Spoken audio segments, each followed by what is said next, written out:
Hola chicos, ¿cómo están? ¿Todo bien? Antes de comenzar con la clase, quiero invitarlos a que se suscriban al canal para poder enterarse de todos los nuevos videos que vamos subiendo. Se suscriben y no se olviden también de activar la campanita para que les salga la notificación, ¿sí? Y también pueden hacerse miembros del canal para poder desbloquear todos los videos que tenemos para ustedes. Apretan este botón de acá, eligen la membresía de, en este caso, Ciencias Químicas. Con eso van a poder acceder a todo el contenido. Bueno chicos, ahora sí, bienvenidos a esta clase.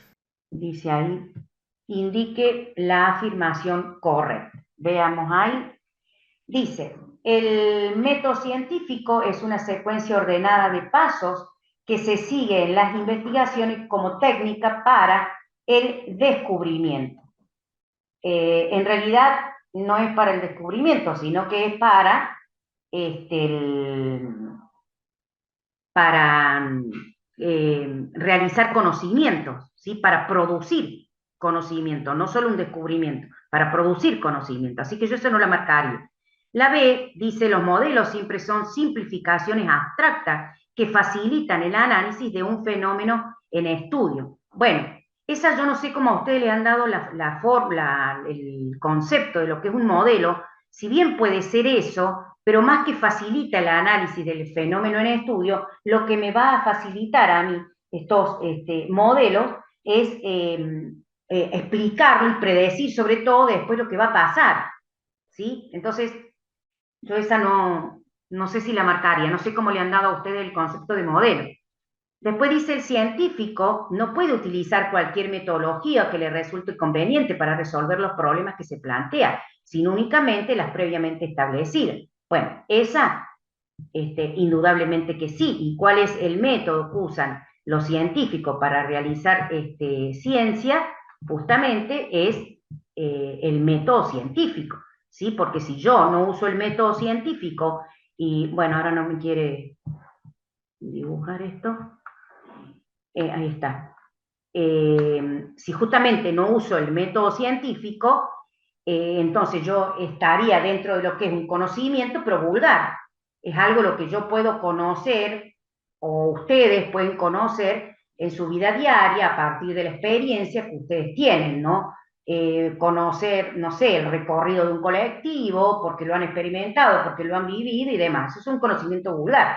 Para que esto sea un conocimiento científico se debe basar en en estos que ya está establecido, que es el método, perdón, que es el método científico, ¿no? Entonces yo esta la marco como verdadera. No es posible, dice, garantizar que mediante la ciencia o el método científico pueda accederse a una verdad objetiva. Bueno, no, justamente se accede a una verdad que tiene que ser objetiva y de un extracto de la realidad, de un pedacito de la realidad, de lo que a mí me rodea, ¿no? Entonces, para mí, de todo esto, lo más correcto que a ustedes le ponen aquí es esta, ¿no? La C, ¿sí? No sé si están todos de acuerdo, para mí es la C. Tendría que ver a ustedes cómo le dan en introducción todo este tema, ¿no? Bueno, veamos ahí.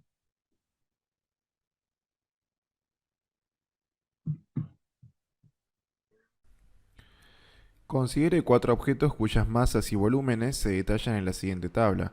Bueno, objeto 1 tiene una masa de 1,8 gramos, un volumen de 0,9 mililitros y así sucesivamente. Me está dando la masa y el volumen de cada uno de ellos. Luego me dice, si se afirma que si se colocan los cuatro objetos en un recipiente que contiene un líquido cuya densidad es igual a 1,3 gramos sobre mililitro, los objetos que flotarán son, bueno, antes que nada recordemos que si estamos sumergidos nosotros en un líquido y si colocamos un objeto dentro de un líquido, este objeto va a flotar siempre y cuando la densidad del objeto sea menor que la densidad del líquido, ya sea agua o cualquier otro líquido, ¿ok? Por lo tanto, lo que habría que hacer es calcular la densidad de cada uno de ellos y ver si supera o no a la densidad del líquido en cuestión que me la dio como dato, ¿ok? Así que lo hacemos. A ver, por ejemplo, la densidad de 1 sería la masa de 1 sobre el volumen de 1. O sea, 1,8 gramos sobre 0,9 mililitros. Hacemos la cuenta. Y esto me da 2 gramos por mililitro. Como la densidad me da mayor que la densidad del líquido, esto no va a flotar. Para la otra sería la densidad 2, la masa 2 sobre el volumen 2, 1,2 gramos sobre 0,8 mililitros. 1,2 dividido 0,8 me da 1,5 gramos por mililitro. Tampoco es menor que la densidad del líquido, por lo tanto tampoco va a flotar esto, ¿sí? Sigamos con el 3. La densidad de 3 va a ser la masa de 3 sobre el volumen de 3. 1,6 gramos sobre 2 mililitros. Hacemos la cuenta. Me da una densidad de 0,8 gramos sobre mililitros. Fíjense acá, esta densidad que me acaba de dar es menor que la densidad de líquidos, que es 1,3. Por lo tanto, este sí va a flotar. Y por último, la densidad 4 sería la masa 4 sobre el volumen 4. O bien 0,35 gramos sobre 0,7 mililitros. Hacemos la cuenta. Y me da 0,5 gramos por mililitro. También esta densidad va a ser menor que la densidad de líquido, que es 1,3. Por lo tanto, este objeto también va a flotar. O sea que los que van a flotar van a ser el 3 y el 4. Si vamos a la respuesta, sería la opción C. Dadas las siguientes afirmaciones respecto de los distintos estados de agregación de la materia, bueno, vamos a leer cada una de las afirmaciones y definir de qué estado se encuentra hablando. Por ejemplo, en el punto 1 me dice: la fuerza de atracción entre sus partículas constituyentes es despreciable. Esto hace referencia, chicos, al estado gaseoso, cuando las partículas están en total libertad de movimiento. ¿Ok? Punto 2 dice: está constituido por partículas en posición fija. Esto hace referencia al estado sólido, cuando las partículas se encuentran empaquetadas. ¿Ok? Por eso se dice que se encuentra en posición fija. Punto 3. Sus partículas constituyentes presentan una gran movilidad. Esto de vuelta hace referencia al estado gaseoso, debido a que cuando están con determinadas velocidades dando vuelta a uno u otro lado, se presenta gran movilidad, ¿sí?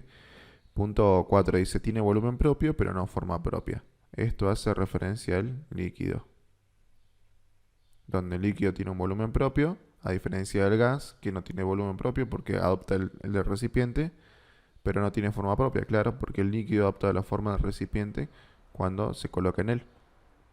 Y punto 5 dice: es altamente compresible. Esto hace referencia al gas. Los gases son los únicos, es el único estado que se considera altamente compresible. El líquido y el sólido no se consideran muy compresibles, que digamos. ¿Ok? Bien, ahora con esto vamos a los incisos. Dice que solo 4 y 5 se refieren al estado gaseoso. Eso es mentira, porque sería el 1, el 3 y el 5, ¿sí? Ahora, solo 2 se refiere al estado sólido. Eso es verdad dentro de todo, solamente el 2 se refiere al estado sólido. Punto C dice: solo 3 se refiere al estado líquido. No, el 3 se refiere al estado gaseoso, esto está mal. Y el punto 4 me dice: solo 2 y 4 se refieren al estado sólido. No, el 4 se refiere al estado líquido, por lo tanto está mal. La correcta entonces sería, chicos, la B. Se afirma que la opción que contiene una propiedad que es simultáneamente intensiva y química es, bueno, hay que elegir alguna de estas, que sea una propiedad intensiva, o sea que no dependa de la materia, y además que sea química, o sea que me haga referencia a una reacción química, ¿ok? Por ejemplo, me dice acá el punto de ebullición. El punto de ebullición sí es una propiedad intensiva, pero no es una propiedad química. ¿Por qué? Porque el cambio de estado no es un cambio químico, chicos, es un cambio físico, ¿ok? Por lo tanto, esta no es. El punto B me dice: el calor necesario para evaporar, bueno, otra vez me está hablando de cambio de estado, 1 gramo de sustancia. Al decirme 1 gramo, me está indicando una cantidad determinada de materia, ¿sí? O sea, me está indicando una variación intensiva, pero el cambio no es químico, es físico, porque me está diciendo que se evapora, ¿ok? Por lo tanto, tampoco es esta. Ahora el punto C me dice: calor liberado por gramo, al decirme por gramo me está indicando que va a ser intensivo, ¿sí? De sustancia al quemarse, ¿sí? Chicos, la quema de sustancias es cuando pasa una transformación química, ¿ok? Para cualquier hidrocarburo, chicos, de este tipo, digamos, más oxígeno, no importa qué tipo de hidrocarburo sea o combustible, la quema significa que te va a liberar dióxido de carbono y vapor de agua con calor, ¿ok? Entonces, esto de acá sí es un cambio químico, ¿sí? Al quemarse algo, entonces me está haciendo referencia al quemo químico. Y además, al decirme que es por gramo, me está indicando una propiedad intensiva. Por lo tanto, la C sí sería correcta, ¿ok? Y fíjense la D, me dice energía liberada al reaccionar una sustancia. Al decirme que reacciona una sustancia, me está indicando un cambio químico, está bien, pero no me dice que va a ser por cada gramo de sustancia, me dice energía liberada, o sea, en total. Esta energía liberada va a depender de la cantidad de masa que me hable el autor, ¿entienden? Es por eso que esto no hace referencia a una propiedad intensiva, sino a una propiedad extensiva, y es por eso que está mal la D, ¿ok? Si no, estaría bien, como la E, como la C, ¿estamos?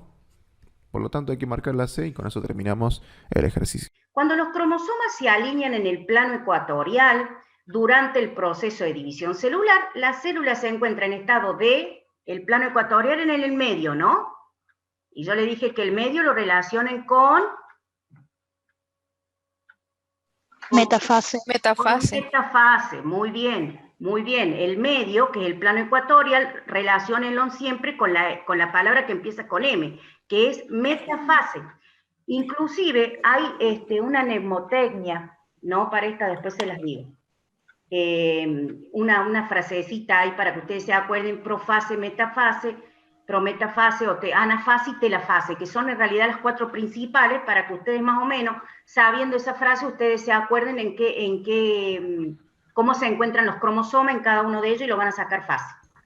Bien, entonces ahí la correcta es metafase, ¿no? Vamos con la C. A ver, pareciera que es más larguita. Bien, parece que es hasta ahí nomás. Vamos con la 6. Dice: dadas las siguientes afirmaciones respecto de las organelas celulares. Dice 1, la síntesis de proteínas se realiza en los ribosomas. ¿Qué les parece? ¿Eso es correcto o incorrecto? Vamos a ir haciendo así. Esa afirmación. Correcto. ¿Cómo? Correcto. Muy bien, es correcta. La 2, el aparato de Golgi es el encargado de la respiración celular.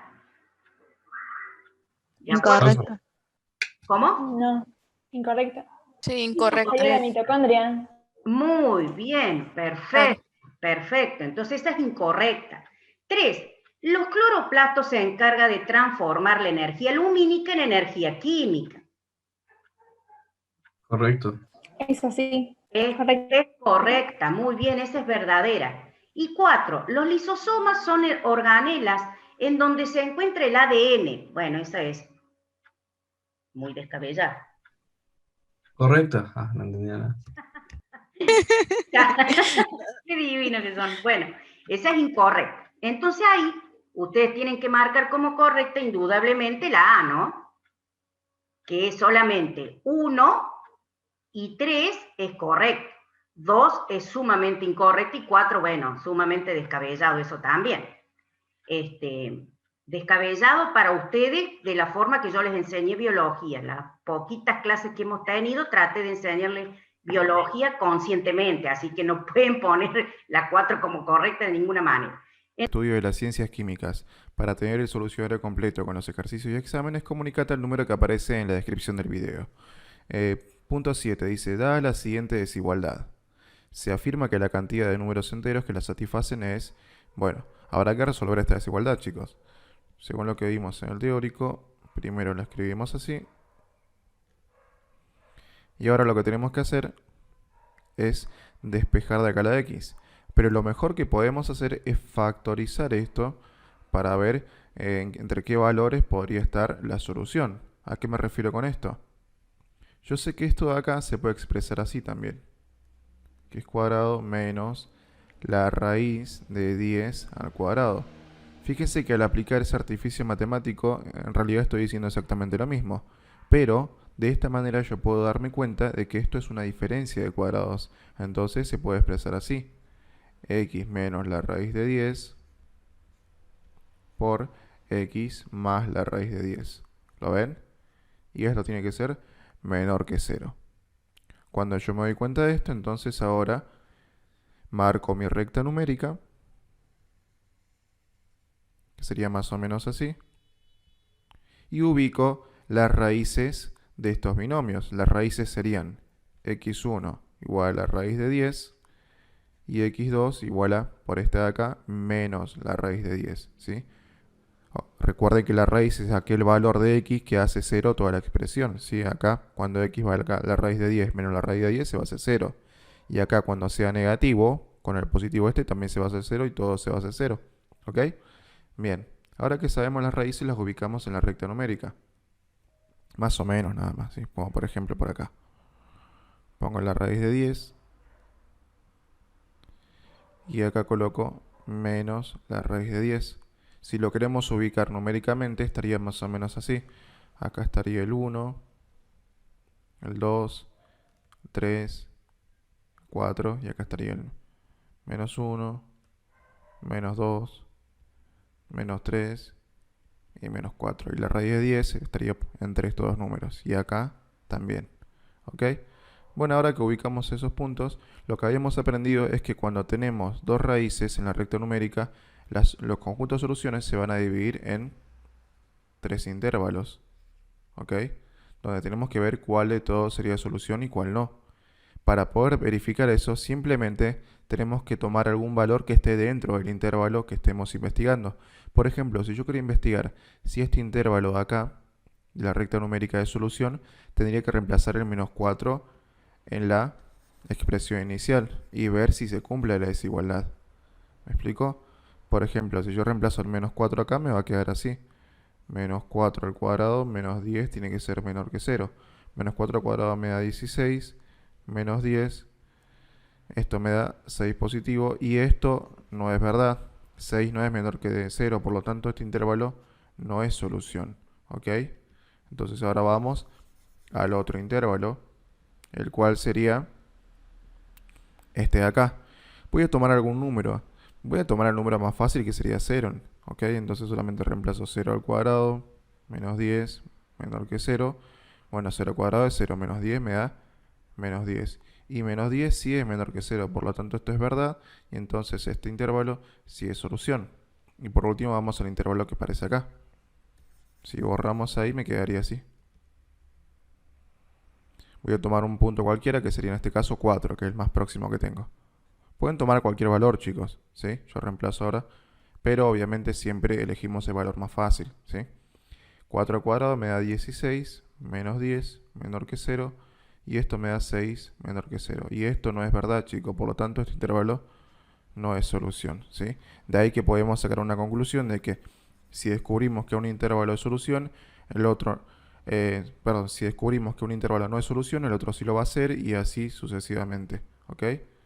Bueno, de acá sabemos que entonces todo el conjunto de solución estaría entre el menos raíz de 10 y el más raíz de 10. Y los números enteros que me están diciendo que satisfacen la ecuación podrían ser estos. El menos 3, que lo incluye, el menos 2, que está acá, el menos 1, ¿ok? El 1 y el 2 y el 3, y además un número más que sería el 0. ¿Ok? Son todos esos los enteros que corresponderían a la solución del sistema. Veamos cuántos son. A ver, 1, 2, 3, 4, 5, 6, 7. 7 números enteros. Ahora, la opción que me corresponde a esto sería la opción A. Por lo tanto, con eso ya respondimos el ejercicio. Chicos, ¿cómo están? Bienvenidos a un nuevo video de introducción al estudio de las ciencias químicas. Recuerden que para tener el solucionario completo con los ejercicios y exámenes, se deben comunicar al número que aparece en la descripción del video. Bien, dice la siguiente expresión. Bueno, esta la que aparece en pantalla, es equivalente a... Bueno, por lo que nos está mostrando el autor, básicamente tendríamos que reducir esta expresión y ver a cuál de todas es equivalente, ¿sí? Bueno, vamos a hacerlo. A ver. Yo veo acá que tengo x a la 2 por n más 12x a la n sobre 6 por x a la n más 36. Bien, lo que podría hacer acá, chicos, es esto. De la parte de acá del denominador podría sacar el 6 como factor común. ¿Están de acuerdo? Entonces me va a quedar solamente una x a la n más 6. Recuerden que 6 por x a la n me va a 6x a la n y 6 por 6 me da 36. Y acá arriba en el numerador lo que podría hacer es sacar x a la n como factor común. ¿Por qué? Porque x a la 2n, chicos, es lo mismo que decir x por n por x por n. ¿Ok? Entonces, mira, lo que yo voy a hacer es esto. En vez de verlo así, voy a verlo así, para que se den cuenta más fácil. Entonces acá saco como factor común x a la n. Y me quedaría una x a la n más, por dentro del paréntesis, más 12. ¿Ok? Más 6 sobre x a la n más 6. Eso es lo que yo tengo en las expresiones, ¿ok? Bien, seguimos. Ahora lo que podríamos hacer, como es una suma de fracciones, es sumar las fracciones como siempre hacemos. Lo hacemos acá abajo porque tenemos lugar, ¿sí? Ponemos entonces una única fracción. Y ahora el común denominador sería el 6. Y sería x a la n más 6. ¿Ok? Y ahora decimos 6 por x a la n más 6 dividido de esto me va a dar 1. Por todo esto me va a dar lo mismo. O sea que x a la n por x a la n más 12. ¿Ok? Y luego todo esto dividido esto me va a dar 6, porque se van a simplificar. ¿Sí? Por 6 me va a dar 36. Entonces acá le sumo yo 36. ¿Ok? Bien, bueno, y ahora resolvemos la parte de acá arriba. Bueno, me parece que factoricé en vano porque no me va a servir. Lo que voy a hacer es de vuelta hacer una distributiva, ¿sí? X a la n por x a la n me va a quedar x a la n al cuadrado, ¿sí? O bien x a la 2n, que es exactamente lo mismo, ¿sí?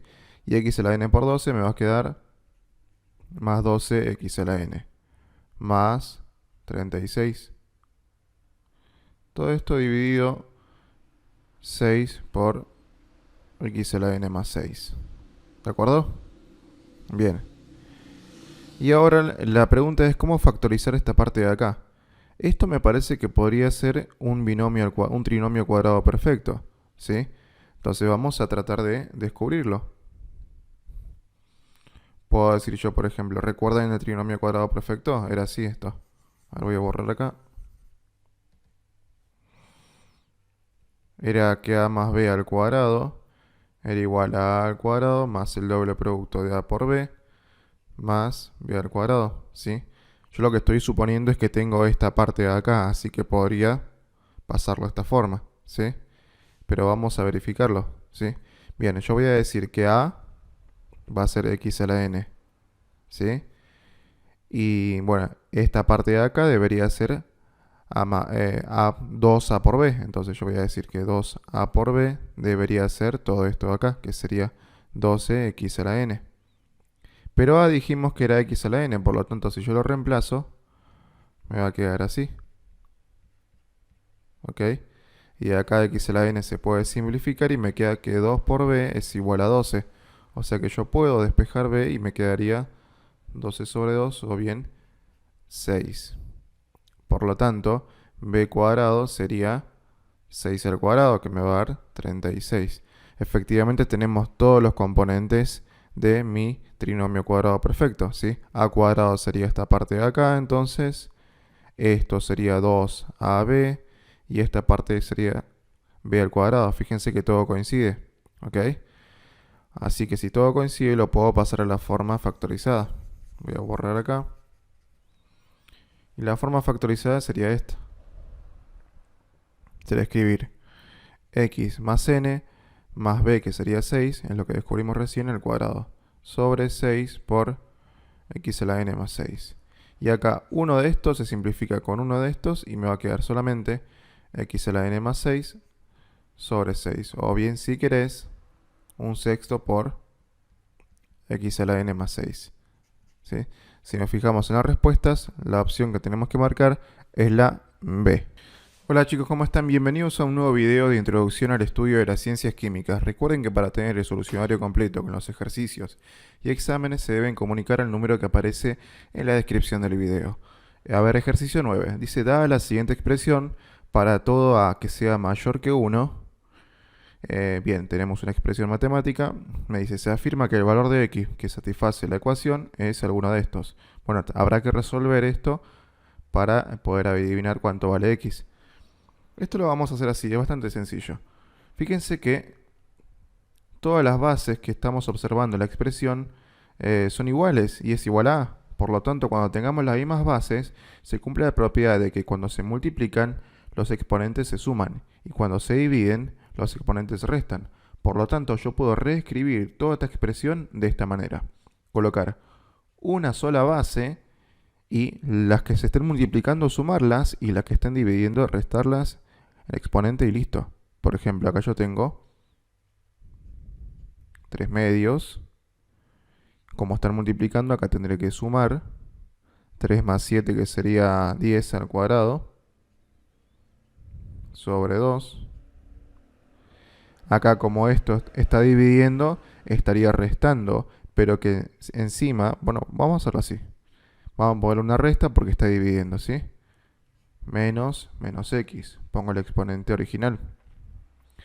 Menos también 5 medios, porque está dividiendo de vuelta, chicos. Y acá también pongo un menos 3, porque también esto está dividiendo. ¿Ok? Bien, y todo esto tiene que ser igual a 1. Fíjense qué fácil fue pasar toda esta expresión complicada a una sola utilizando las propiedades de potencias, ¿sí? Ahora bien, todo esto tiene que ser igual a 1. Ahora, ¿a qué exponente tenemos que elevar cualquier base para que me dé 1? El exponente, chicos, es 0. Recordemos que en teoría, cualquier base elevada a la 0 me va a dar 1. Por lo tanto, si esto me está dando 1, es porque toda esta expresión acá tiene que ser igual a 0. De ahí que la bajo acá. Bueno, la resuelvo un poco si quieren. Acá me va a dar 100 sobre 2. Menos x me va a dar más x, por regla de signos. Menos 5 medios, menos 3. Todo esto tiene que ser igual a 0, ¿sí? Y ahora lo que tenemos que hacer es simplemente despejar x de acá. Bueno, voy a hacerlo. Todo esto va a pasar a sumar y esto va a pasar a restar. Me va a quedar que x va a ser igual a 5 medios positivo, más 3, menos 3 medios, menos 100 medios. ¿Ok? Y hacemos la cuenta. Si recuerden, cuando sumamos o restamos fracciones con enteros, le ponemos un 1 a propósito. La base común, el denominador común sería el 2. 2 dividido 2 me da 1, por 5 me da 5. 2 dividido 1 me da 2, por 3 me va a dar más 6. 2 dividido 2 me da 1, por menos 3 me va a dar menos 3. Y 2 dividido 2 me da 1, por menos 100 me va a dar menos 100. Okay, haciendo esta cuenta ya me daría el valor de x y con eso termino el ejercicio. Veamos. A ver, yo tengo 5 más 6, menos 3, menos 100. Esto me da menos 92 sobre 2. Hago la división y me queda el valor de menos 46. Con lo que la opción B sería la respuesta de este ejercicio. Se afirma que para todo A y B que pertenecen a los reales positivos y además que A es distinto de 1, se cumple que, bueno, me da diferentes igualdades y yo tengo que demostrar cuál de todas cumple las propiedades, obviamente considerando estas restricciones, ¿no? Por ejemplo, en el primero, me dice que el logaritmo en base a de 0 es igual a 0. Eso es un error, chicos. ¿Por qué? Porque si aplicamos la definición del logaritmo, tendría que ser así. A la 0 igual a esto. ¿Ok? A la 0 igual a 0. Pero sabemos que todo número elevado a 0 da 1, no da 0. Por lo tanto, esto es desigual, entonces esto no se cumple. ¿Ok? Entonces el primero está mal. Vamos con el segundo. Me dice el logaritmo en base a de A sobre B es igual a 1 sobre el logaritmo de A en base B. Bueno, veamos esto también. A ver, lo planteamos acá. Siempre cuando tengamos que resolver este tipo de desigualdades, lo más recomendable es comenzar de la que es más compleja, porque esa es la que tenemos que simplificar. Por ejemplo, acá, al ver una división de números, yo puedo hacer una resta por propiedades del logaritmo y me quedaría así: el logaritmo en base a de a menos el logaritmo en base a de b. ¿Ok? Bueno, y acá, como estos números son iguales, yo sé que este logaritmo tiene que ser igual a 1. Por lo tanto, me va a quedar esto igual a 1 menos el logaritmo en base a de b. ¿Ok? Y así me queda la expresión lo más simplificada posible. Y acá me está diciendo que me queda 1 sobre el logaritmo de a en base b. Perdón, del logaritmo en base de b en base a. Está mal eso. Me tiene que quedar así. Por lo tanto, esta también está mal. Seguimos con la otra. A ver. Acá tenemos un logaritmo en base a de la raíz de a por b. ¿Ok? Bien, lo que podemos hacer acá es ver esta raíz como si fuera un exponente. A por b elevado a 1 medio. ¿Ok? Y al ser exponente, por propiedad del logaritmo, pasa a multiplicar y me queda 1 medio por el logaritmo en base a de a por b. ¿Ok? Luego, puedo este logaritmo dividirlo porque acá hay una multiplicación, entonces me quedaría logaritmo en base a de a más logaritmo en base a de b. ¿Ok? Como hice el ejercicio anterior. Y acá yo sé que esto me va a dar 1 por propiedades, entonces me queda 1 medio por 1 más logaritmo en base a de b. Esta sería la versión más simplificada y veamos si cumple con esta condición. Fíjense que es parecida, pero en realidad este 1 medio yo lo puedo expresar así también. Es como si fuera 1 más el logaritmo en base a db, todo dividido 2. Es exactamente lo mismo. Y efectivamente eso es lo que me está dando la expresión. Por lo tanto, esa sería la respuesta correcta. ¿Ok? Bueno, ya sabemos la respuesta correcta, pero bueno, hagamos el de así vemos por qué no podría ser esa una respuesta correcta. ¿Sí? En este caso, siempre tratamos de agarrar lo que sea más complejo. En este caso, voy a agarrar cualquiera, no importa. Logaritmo en base a de b al cubo. En este caso, fíjense, como b está elevado al cubo, el 3 puede pasar a multiplicar y me queda así 3 por el logaritmo en base a de b. Y esta sería la versión más simplificada, ¿sí? Pero en cambio la parte de la derecha, que es logaritmo en base a db, y encima todo esto está elevado al cubo, esto no cumple las propiedades del logaritmo. Yo no puedo pasar este 3 a multiplicar porque para que se cumpla esa propiedad, este cubo tiene que estar afectando solamente a b, como pasaba en esta situación. Si este cubo afecta a todo el logaritmo, no hay propiedad que se pueda aplicar y queda así. Es por eso que estos de acá no son iguales y esta sería una respuesta incorrecta. ¿Ok? Bien. Y con eso ya terminamos, chicos, este ejercicio. Dadas las siguientes expresiones en las cuales h es mayor que 1, bueno, me está dando dos pares de expresiones en cada inciso, se afirma que las expresiones en las que x es mayor que y son, bueno, básicamente lo que yo podría hacer sin darme valores de h es despejar esto y encontrar una nueva ecuación. Pero vamos a hacerlo más sencillo, ¿sí? Como me está especificando que h tiene que ser mayor que 1, voy a dar un valor para h yo. Y h va a valer 2, por ejemplo. Entonces, como ya sé el valor de h, voy a reemplazar en cada una de las expresiones y ver cuánto me da x, ¿ok? Y cuánto me da y también. Por ejemplo, en la primera sería que x va a ser igual a menos 7 tercios por 2. Esto me va a quedar menos 14 tercios en x. E y en este caso sería menos 5 cuartos por 2, que me daría en este caso menos 10 cuartos o menos 5 medios. ¿Ok? Bien, para el siguiente caso me quedaría x igual a menos 2 al cuadrado, que me quedaría igual a 4. Y acá, y me quedaría igual a menos 2 al cubo, que me daría menos 8. ¿Sí? Estoy reemplazando el valor que yo me di para h. ¿Sí? Acá y en la última me va a quedar x igual a la raíz cúbica de menos 2. ¿Sí? Y acá me queda y igual a menos la raíz cuadrada de 2. ¿Ok? Ahora que tenemos todas esas expresiones, tenemos que calcularlas. Me faltaría calcular esta de acá. Y acá primero esto no existe. No existe. Perdón. Sí existe, me equivoqué yo. Sí existe la raíz cúbica de menos 2, así que la hacemos. Raíz cúbica de menos 2 me da menos 1.26 aproximadamente. Y acá me queda la raíz cuadrada de 2 por menos 1. Me da menos 1.41. ¿Ok? Entonces me fijo. En la primera, perdón, desde la última. X es menos 1.26 e Y es menos 1.41. En realidad pareciera que Y es más grande, pero es más negativa. Por lo tanto, Y es más pequeña que X. ¿Sí? Por lo tanto, voy a decir yo que X es mayor que Y. En este caso, ¿sí? En el punto 2, X es 4 e Y es menos 8. Por lo tanto, X también es mayor que Y. Y en el punto 1, X me da menos 14 tercios. Un número negativo, que sería como 4,66 o menos 4.66. Y acá me quedan 5 medios, que sería como menos 2,5. ¿Sí? En este caso, fíjense que al ser ambos negativos, el menor sería el mayor. O sea que 2,5 es mayor que menos 4.66. Por lo tanto, Y es mayor que X.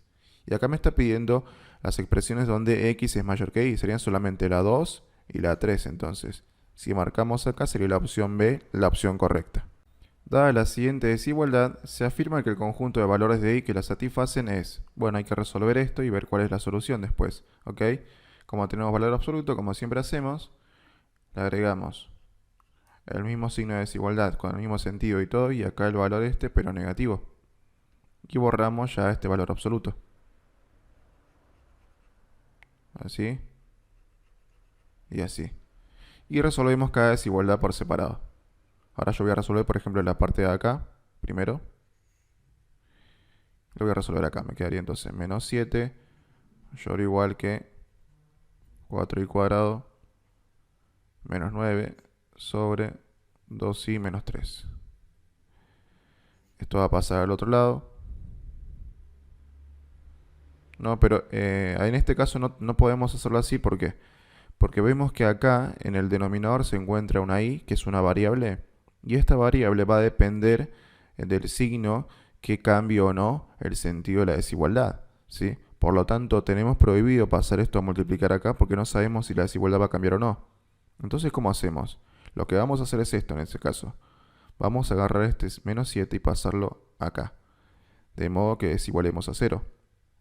Y acá me quede 4y cuadrado menos 9 sobre 2y menos 3 más 7.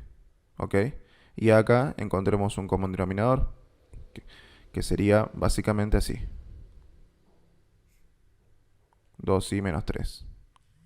2y menos 3 dividido 2y menos 3 me da 1. Por esto me queda 4y cuadrado menos 9.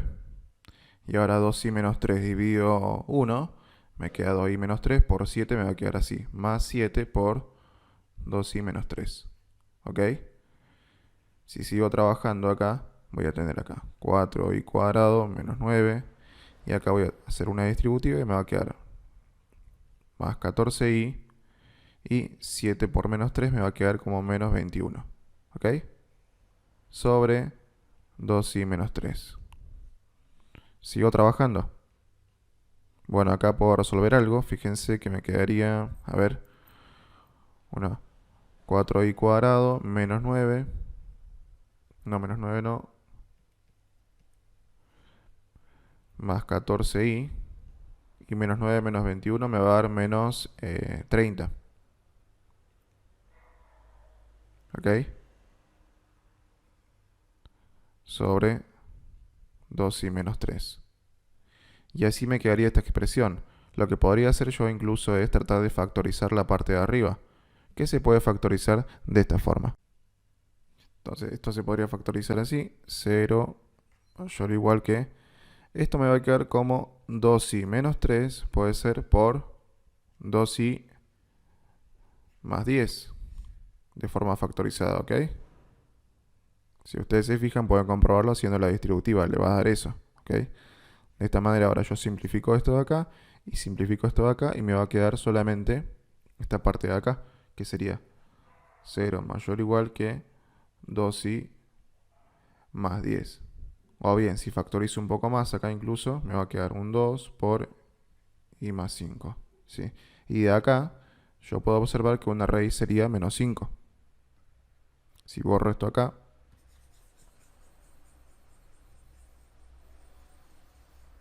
que ya no me hace falta,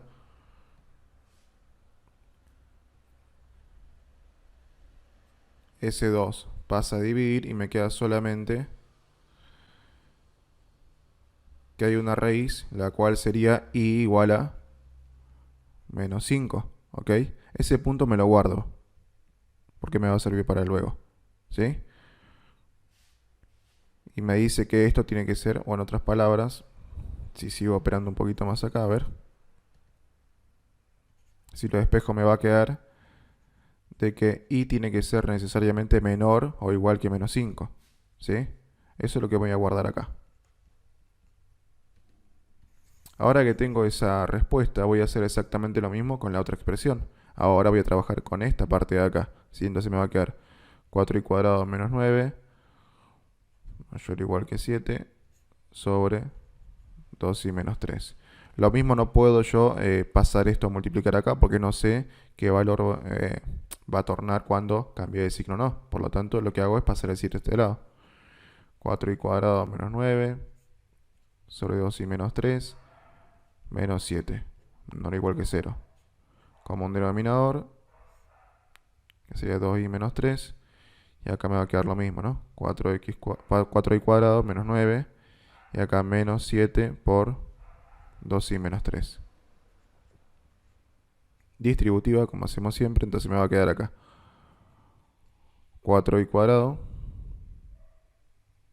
menos 9 menos 14 y más 21. Me va a quedar más porque es menos por menos, ¿sí?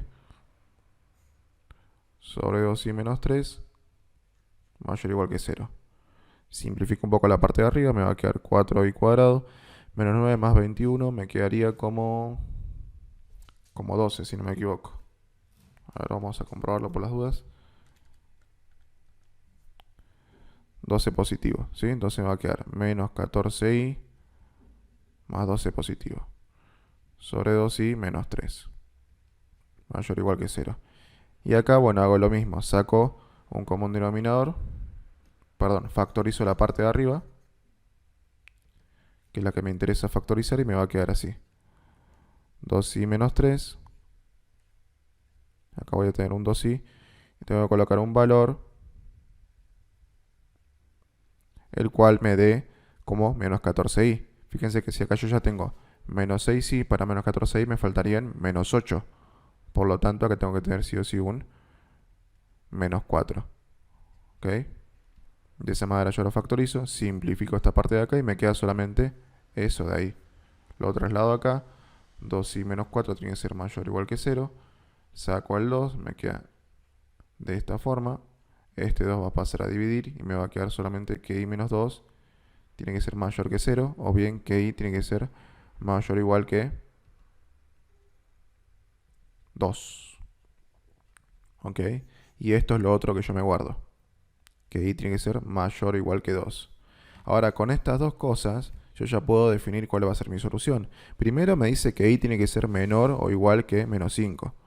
O sea que desde acá para atrás. ¿Está bien? Luego me dice que i tiene que ser mayor o igual que 0. Perdón, que 2. Marco el 2, lo incluyo y voy para acá.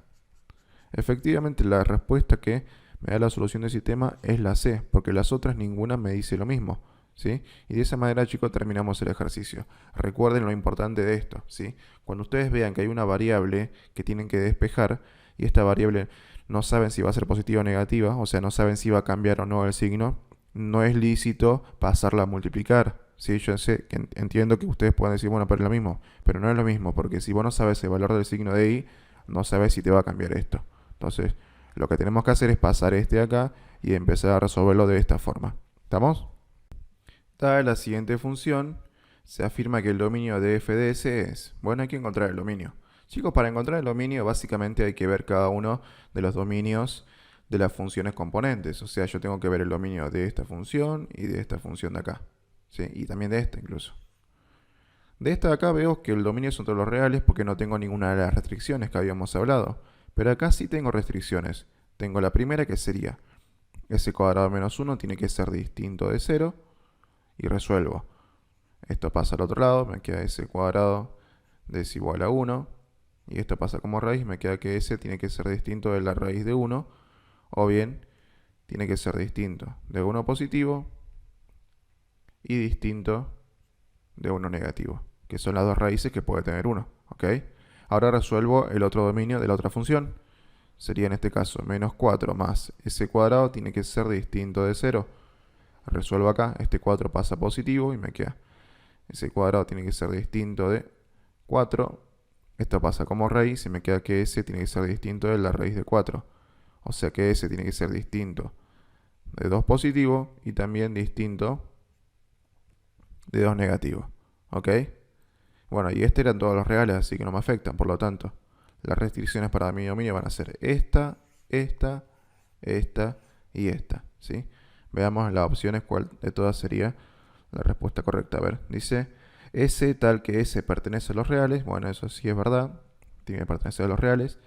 Y además S es distinto de más menos 2, es lo que pusimos acá. Y S es distinto de más menos 1, que también lo pusimos acá. Esta sería la opción correcta. ¿Sí? Con eso ya terminamos el ejercicio.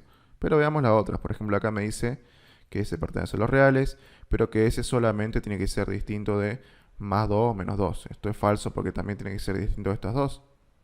Acá me dice lo contrario, me dice que solamente tiene que ser distinto de 1 y 1 positivo y 1 negativo, cuando en realidad también tiene que ser distinto de 2 y de menos 2. Y acá es falso esto también porque solamente me considera los valores positivos, pero también tenemos valores negativos. ¿Ok? Por lo tanto, la opción que tenemos que marcar es la A. Dadas dos rectas R y S con ecuaciones y igual a A1x más B1 más BR, digamos, le ponen, y recta S ASX más BS, dice, se afirma que, bueno, está comparando las pendientes y las ordenadas al origen, pero eso lo podemos ver en la gráfica. Fíjense que si marcamos acá un nivel de referencia, así, yo puedo ver que AS, que es la pendiente de esta recta, va a ser positiva. ¿Ok? Y AR, que es la pendiente de esta recta de acá, que va hacia abajo, va a ser negativa porque tiene pendiente hacia abajo. ¿Sí? Así que si yo tengo acá AS y tengo AR acá, y quiero comparar entre las dos, obviamente yo voy a decir que AR va a ser menor que AS, ¿sí? Porque este negativo y este positivo, por eso nada más, ¿ok? Y ahora, en función de las ordenadas al origen, fíjense que acá la recta S corta en este punto de acá, que este punto sería mi BS, que va a ser un valor positivo, digamos, ¿sí? Qué sé yo, ponele 3. Pero esta otra recta, si yo la continúo, en realidad no me va a alcanzar incluso la pantalla, pero va a cortar en un punto por acá, que también va a ser positivo, pero va a ser muy grande, y voy a colocarle yo a este BR. Va a ser muy grande en comparación con BS, por lo tanto voy a decir yo que BR va a ser mayor que BS, ¿ok? Ahora que encontré estas relaciones, solamente me fijo cuál de todas es la correcta. AR tiene que ser menor que AS y BR tiene que ser mayor que BS. AR tiene que ser menor, esta no podría ser entonces, porque acá me dice que es mayor. Acá en la B, AR es mayor a AS, tampoco puede ser porque me tiene que dar menor. Acá la C me dice AR es menor que AS, está bien eso. Y además me dice que BR es mayor que BS, esto también está bien, por lo tanto esta es la respuesta correcta, ¿sí?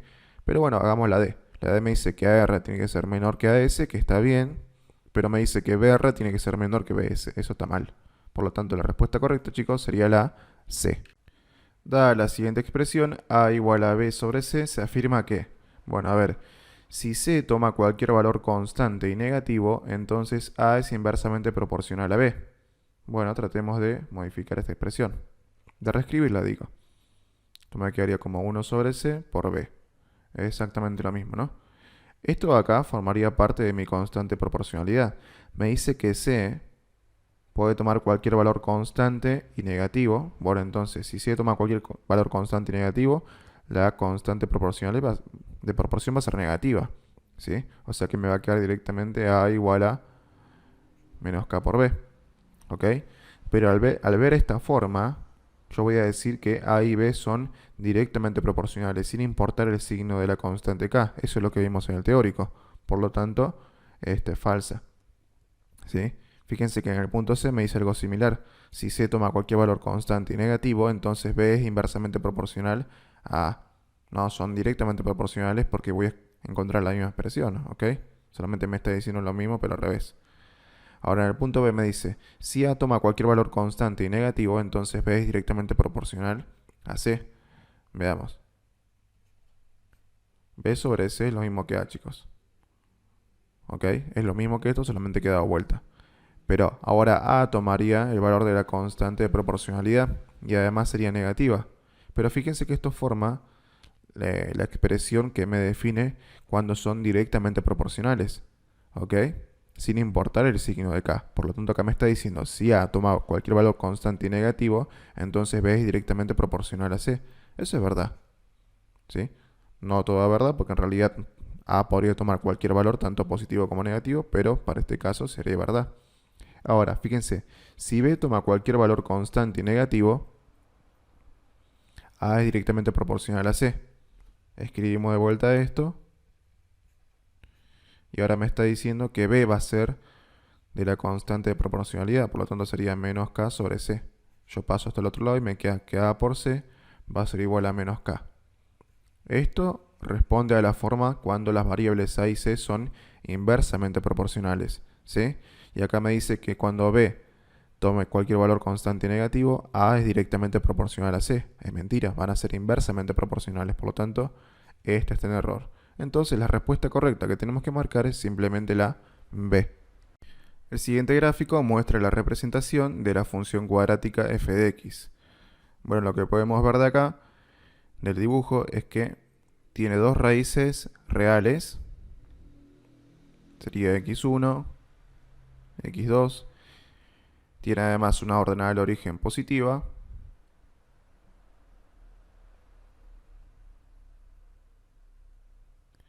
Y además puedo ver las coordenadas del vértice. ¿Ok? Y si escribiría la ecuación completa, quedaría así. Ax cuadrado más bx más c. De acá yo sé que c va a ser positivo. A tiene que ser negativa, debido a que las ramas están hacia abajo. Y como está del lado derecho de los cuadrantes, b tiene que ser de distinto signo que a. Por lo tanto, b tiene que ser positivo. ¿Ok? Ahora, con toda esta información puedo responder a lo que me pregunta. Me dice, se afirma que posee solo una raíz real. Eso es mentira. Posee dos, lo estoy viendo ahí. Punto B, el coeficiente de su término cuadrático, o sea A, pertenece a los reales positivos. Mentira, pertenece a los reales negativos, porque las ramas van hacia abajo. El punto C me dice, el coeficiente de su término lineal pertenece a los reales positivos. Eso es verdad. B, que sería el coeficiente lineal, es positivo, por lo tanto, esto es correcto. Y el punto D me dice, su término independiente es igual a la ordenada del vértice. El término independiente es C. Y me dice que es igual a la ordenada del vértice, que sería IB. Para nada que ver, no, son totalmente distintos. Sería igual si justo esto cruzaría el eje Y. Falso todo, entonces. Por lo tanto, lo que veo es que tengo que marcar la opción C y con eso termino el ejercicio. En una droguería farmacéutica, un asistente en farmacia debía fraccionar un lote de medicamentos en envases que contuvieran 100 comprimidos cada uno. Esta sería la cifra objetivo. ¿Okay? El asistente cometió un error durante el proceso de fraccionamiento y en todos los envases colocó 2 comprimidos menos de lo que correspondía. Por lo tanto, no ingresó 100 a cada tableta, sino solamente 98 comprimidos. ¿Okay? Respecto de las medidas realizadas durante el fraccionamiento del lote de medicamentos, se afirma que el asistente cometió un error. Bueno, al equivocarse en todos los fraccionamientos, encima en la misma magnitud, o sea, a todo le colocó 2 comprimidos menos, y además el error fue hecho por el asistente, podemos concluir de que fue un error, chicos, sistemático. ¿Sí? ¿Por qué? Porque es un error que podemos detectar nosotros simplemente cambiando de asistente para que otra persona verifique de que esta persona cometió el error. ¿Ok?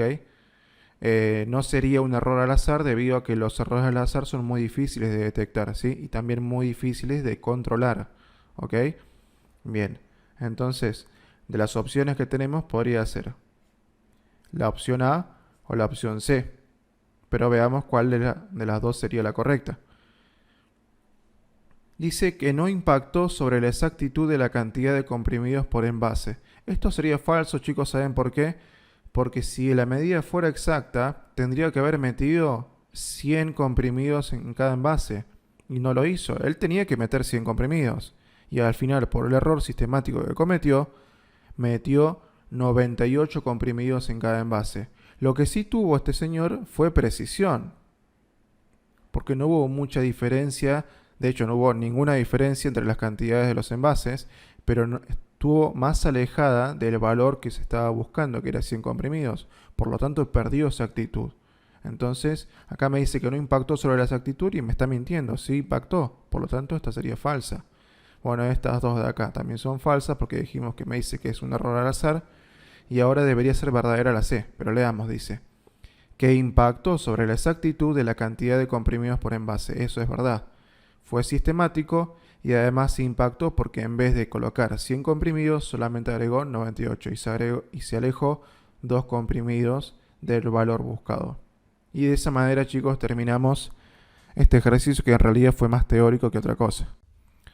Respecto del Sistema Internacional de Unidades, se afirma que punto A, el volumen, la velocidad y la densidad son dimensiones que se expresan utilizando solo una unidad básica. Bueno, veamos esto. El volumen se expresa como, por ejemplo, metros cúbicos. La unidad básica sería el metro. La velocidad se expresa, hablando del sistema internacional, ¿no? Como metros sobre segundo. Se utiliza el metro y se utiliza también el segundo. Son dos unidades básicas. Y la densidad se mide en el sistema internacional como kilogramos sobre metro cúbico. Se utilizan también dos unidades fundamentales, el kilogramo y el metro. Y acá me dice que se expresan utilizando solamente una unidad básica. Sería falso esto, ¿sí? Punto B.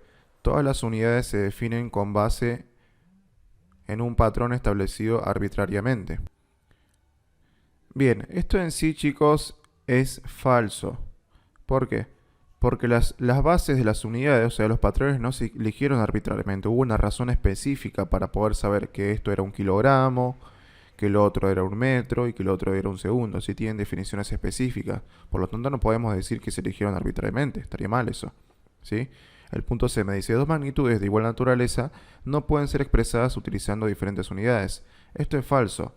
¿Por qué? Porque, mira, si yo te pongo un metro acá y acá te coloco lo mismo en 100 centímetros, estas magnitudes tienen la misma naturaleza que es la longitud y te la estoy expresando en diferentes unidades. Y acá me está diciendo que no pueden ser así. Es obvio que es falso, ¿sí? Y el punto D me dice, dos magnitudes que tienen la misma dimensión pueden compararse entre sí. Eso es verdad. Suponete que te pongo un metro yo por acá y acá te coloco 20 decímetros. Estas son dos magnitudes que tienen la misma dimensión, que sería la longitud, ¿ok? Y yo puedo comparar estas dos entre sí, sí puedo hacerlo, porque yo puedo ver qué tan grande es 20 decímetros en comparación con un metro, cómo lo hago transformando las unidades, ¿sí? Más allá de que tengan diferentes unidades, al tener la misma dimensión puedo compararlas, por lo tanto esto sí es verdad. Lo que no podría hacer es esto, comparar un metro con un metro cuadrado. ¿Por qué? Porque ahora las dimensiones son distintas, ¿sí? Pero eso no me lo está diciendo esto, ¿ok? Por lo tanto, la D sería la respuesta correcta de este ejercicio. Dadas las siguientes magnitudes, se afirma que el número de cifras significativas que contienen es, respectivamente. Bueno, vamos a contarles, esto es sencillo. Dijimos que los ceros a la izquierda no cuentan, por lo tanto acá sería 1, 2, 3. 3 cifras significativas. Acá tendría yo 1, 2, 3, 4 cifras significativas y acá tendría 1, 2, 3, 4 cifras significativas. Entonces el orden sería 3, 4, 4. A ver, sería la opción A la que tenemos que marcar. Esto termina así. A continuación se detallan las áreas de 4 estados de Estados Unidos. Texas 6,69 96 por 10 a la menos 7 gigametros al cuadrado. California, bueno, Montana y Arizona. Bien, se afirma que el estado de mayor extensión es... Bueno, habría que comparar todas estas unidades, chicos, ¿sí? Y para eso vamos a pasarlo a un solo tipo de unidad. Por ejemplo, a la más pequeña, que serían los micrómetros al cuadrado. Primero comienzo con los gigámetros. Tengo que ver en la tabla que tengo yo qué equivalencia hay entre gigámetro y micrómetro. Lo que puedo observar es que un gigámetro es igual a 10, a la 9, a la 15 micrómetros. ¿Ok? Y ahora de milímetros a micrómetros puedo decir yo que un milímetro es igual a 10 a la 3 micrómetros. Y en cuanto a los picos, puedo decir yo que un picómetro es igual a 10 a la menos 6 micrómetros. Ok, listo. Cuando ya tengo todas estas conversiones o equivalencias, puedo hacer los pasajes tranquilamente. Por ejemplo, 6,96 gigámetros al cuadrado, para pasarlo a micrómetros tendría que decir, un gigámetro es 10 a la 15 micrómetros. Pero esto lo tengo que elevar al cuadrado, como habíamos aprendido, para que las unidades sean consistentes. Y esto me va a quedar igual a 6,96 por 10 a la 30 micrómetros al cuadrado, ¿sí? Hago lo mismo con California, que sería en este caso 42,4 por 10 a la 16. Incluso me equivoqué acá, fíjense que me olvidé de colocar que había un exponente. Era 6,96 por 10 a la menos 7. ¿Sí? Entonces este resultado no sería 30, sino que sería así. Sería 6,96 por 10 a la menos 7 por 10 a la 30. Y me da por 10 a la 23. Bueno, ahora sí. Ahora colocamos este número completo, que sería 42,4 por 10 a la 16 milímetros cuadrados. La equivalencia de milímetro a micrómetro sería esta de acá. Un milímetro es 10 a la 3 micrómetros. Como está elevado al cuadrado, elevamos al cuadrado de esto y calculamos 42,4 por 10 a la 16 por 10 a la 6, que sería 3 por 2, ¿ok? Y esto me da igual a 4,24 por 10 a la 23 micrómetros al cuadrado, ¿ok? Y por último acá tengo Montana, que sería en este caso 3,81 por 10 a la 35 picómetros al cuadrado. Si lo paso a micrómetros me quedaría así. Un picómetro es igual a 10 a la menos 6 micrómetros. Como tengo que elevar al cuadrado, me va a quedar a la menos 12. ¿Ok? Menos 6 por 2 me da menos 12. Hago el cálculo y me quedaría 3,81 por 10 a la 35 por 10 a la menos 12.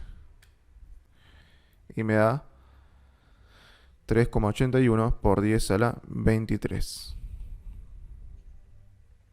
micrómetros al cuadrado. Listo, ya tengo las 3 unidades pasadas a micrómetros cuadrados y veo cuál es la más grande. Todas están elevadas a la 23, ¿lo ven? Incluso esta que me está elevada a la 22, ¿sí? Pero la puedo pasar a la 23 también. Fíjense que si le corro la coma para acá me va a quedar 2,95 por 10 a la 23. ¿Ok? ¿Por qué quiero que todo esté elevado a 10 a la 23? Así puedo comparar directamente estos valores, ¿sí? Ahora que lo tengo así, me fijo cuál es el más grande. Y el más grande es este, que es 6,96. Por lo tanto, el estado de mayor extensión sería Texas. Y con eso, chicos, terminamos el ejercicio. Siendo f de x igual a 1 por un medio por x menos 3, ¿cuál es la ecuación de la recta perpendicular a f de x que pasa por el vértice de la función? Bueno, me está pidiendo una ecuación de g de x, supongamos, donde yo no sé ni la pendiente ni tampoco sé la ordenada del origen. Pero la pendiente la puedo saber porque me está diciendo que esta recta nueva es perpendicular a esta de acá. O sea que si es perpendicular, la pendiente la tiene invertida y le cambió el signo. Por lo tanto sería a igual a menos 2. ¿Ok? Ya tengo un dato. Y además me dice que esta recta que estoy buscando pasa por el vértice de esta función cuadrática. Así que tendría que encontrar el vértice de la función cuadrática. Esto es sencillo, porque yo sé que el vértice, o xb, va a ser igual a menos b sobre 2 por a. No lo voy a poner acá g de x, chicos, porque justo me puso el autor g de x, la función cuadrática. Le ponemos h de x, es lo mismo. ¿Sí? Bien, x del vértice va a ser menos b sobre 2 por a. En este caso, menos b sería menos 4, porque b es 4, sobre 2 por a, sobre 2 por menos 1, que sería el valor de a. Estoy sacando los coeficientes de esta función cuadrática, chicos, ¿sí? A es menos 1, b es 4 y c es 0 porque no tiene. Bueno, regla de signos se simplifican, me queda 4 dividido 2, 2. X del vértice me da igual a 2. Para sacar y del vértice, simplemente reemplazo x del vértice en la función original, que es lo que vimos en el teórico. Y ahora solamente reemplazamos el valor de x del vértice, que es 2. Menos 2 al cuadrado, más 4 por 2. Acá me va a quedar 2 al cuadrado, 4 por menos 1, menos 4, más 8. O bien, 4 me da como resultado. O sea que aquí el vértice es 2 y el vértice es 4. Por lo tanto, el punto ese que yo estoy buscando va a ser 2, 4. Como ya tengo el punto y tengo la pendiente, yo sé que la ordenada del origen la saco así. Y 1 menos a por x1 de la fórmula. Como tengo estos valores, solamente reemplazo. Y 1 sería esto, ¿no? Sería 4. Menos la pendiente, que es menos 2, por x1, que es 2. Menos por menos se hace más, y me queda 4 más 2 por 2. O bien 4 más 4 igual a 8. O sea que la ordenada del origen es 8. Y entonces, en definitiva, la ecuación que yo estoy buscando, h de x, va a ser igual a menos 2 por x más la ordenada del origen, que es 8. Y con eso terminamos el ejercicio. Un recipiente sin tapa contiene 50 mililitros de agua y 2 cubos de cobre de 10 gramos cada uno, a una temperatura de 30 grados centígrados. Vamos a tratar de dibujarlo el recipiente, más o menos, ¿ok?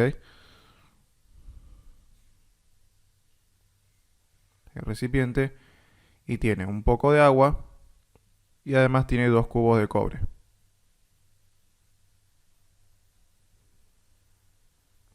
¿Ok? Luego dice que el recipiente se calienta hasta alcanzar una temperatura de 120 grados centígrados y se deja en ese estado durante varias horas.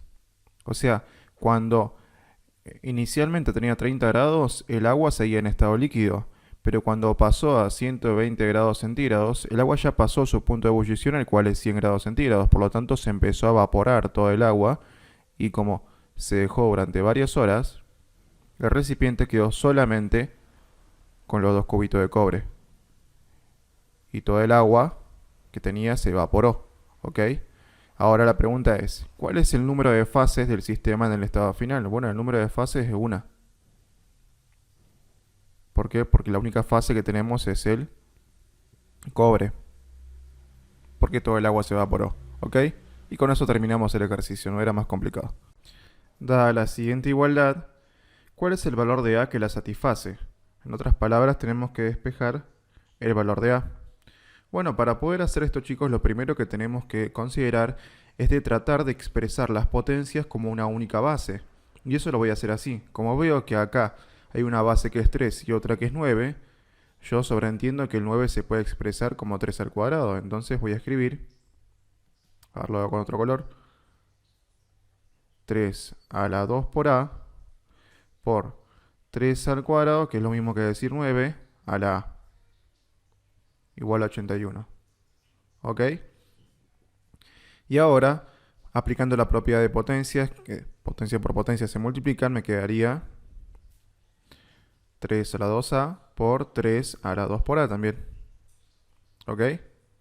Igual a 81. Si seguimos trabajando ahora, como tenemos la misma base en ambas, puedo aplicar la propiedad de potencias que dice que producto de potencias de una misma base se suman las potencias.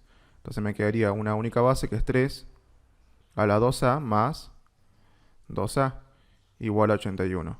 ¿Ok? 2a más 2a me da lo mismo que decir 4a y esto sería igual a 81. Y acá o podría yo aplicar la propiedad de logaritmos, o la definición de logaritmos, mejor dicho, o también podría expresar el 81 como una potencia de 3. Si lo factorizamos me va a quedar así, mira. Si lo divido por 3 me va a quedar 27, dividido 3 me va a quedar en 9, dividido 3 me va a quedar en 3, y dividido 3 me queda un 1. O sea que acá yo descubrí que 81 es lo mismo que decir 3 a la cuarta. ¿Ok? Ahora en vez de colocar 81, entonces voy a colocar yo 3 a la 4a igual a 3 a la cuarta. Y ahora por similitud, si estas bases son iguales, las potencias deben ser las mismas. Entonces yo agarro y digo, bueno, entonces 4a tiene que ser igual a 4. Y despejo a, y me queda que a va a ser igual a 4 sobre 4, o bien igual a 1. Y esa es la solución, chicos, del ejercicio. Se midió la masa de una muestra de un cierto compuesto con una incerteza relativa porcentual igual a 2%. Si la masa medida fue igual a 0.250 gramos, ¿cuál es la masa de la muestra expresada correctamente en gramos? Bueno, primero me está dando a mí el error porcentual, que sería el error relativo porcentual, que sería básicamente el error relativo porcentual, que por definición es el error absoluto de la masa sobre la masa medida por 100. Como yo tengo el dato de este error porcentual, que sería el 2%, también tengo el dato de la masa medida, que sería esto, puedo despejar el error absoluto, pasando la masa medida a multiplicar y este 100 a dividir. Y me va a quedar que el error absoluto va a ser igual al error porcentual por la masa medida sobre 100. Reemplazo los datos, el error porcentual me dio 2,0% por la masa medida que es 0.250 gramos sobre el 100%. Hacemos los cálculos, me va a quedar 2,0 por 0.250 dividido 100.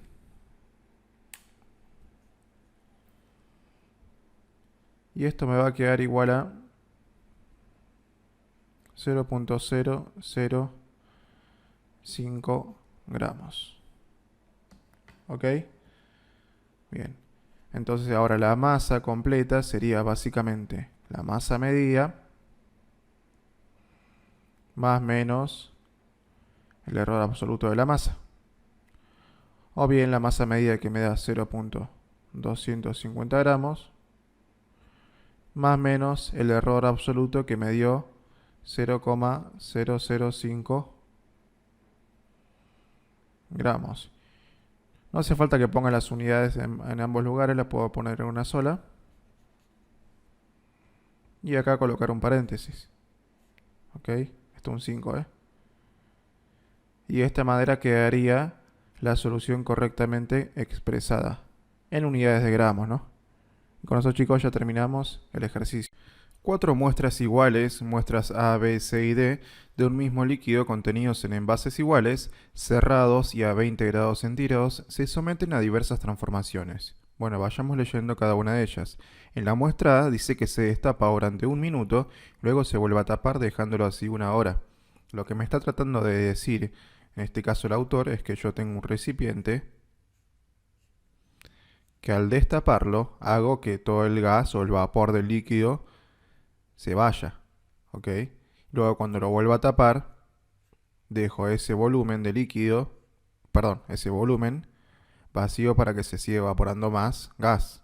Pero eso no tiene nada que ver con la presión de vapor, chicos. Acá me está preguntando en cuál de las muestras el líquido tiene la misma presión de vapor que en su estado inicial. La presión de vapor depende netamente, chicos, de la temperatura. O sea que por más que yo haga el espacio para poder seguir evaporando más líquido, No interesa, la presión de vapor va a ser la misma si es que no cambió la temperatura. Y acá no especifica que haya cambiado la temperatura, por lo tanto acá la presión vamos a decir que es igual. ¿Ok? La muestra B dice se calienta hasta 40 grados centígrados y luego se enfría hasta 20 grados centígrados. Bueno, cuando se calentó y se dejó en 40, su presión de vapor se vio modificada, pero luego se volvió a enfriar hasta 20 grados centígrados, la cual era la temperatura inicial. Por lo tanto, como no se modificó la temperatura en la posición inicial y la final, vamos a decir que acá también la presión de vapor se mantiene constante.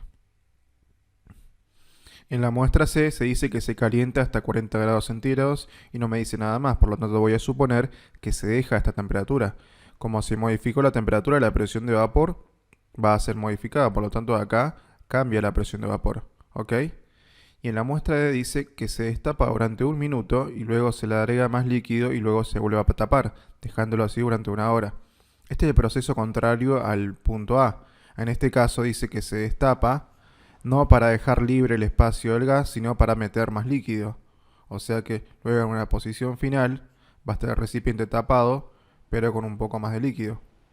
Pero volvimos a decir nosotros que no interesa la cantidad de líquido que haya ni de gas, sino que la presión de vapor depende netamente de la temperatura. Y en este punto no me especifica que haya cambiado la temperatura, por lo tanto voy a decir que tampoco, que acá también la presión de vapor se mantiene igual. ¿Sí? Ahora, la pregunta era, ¿cuál de son las muestras en las que el líquido tiene la misma presión de vapor que en su estado inicial? Bueno, serían las muestras A, la B y la D. Y con eso, chicos, terminamos el ejercicio.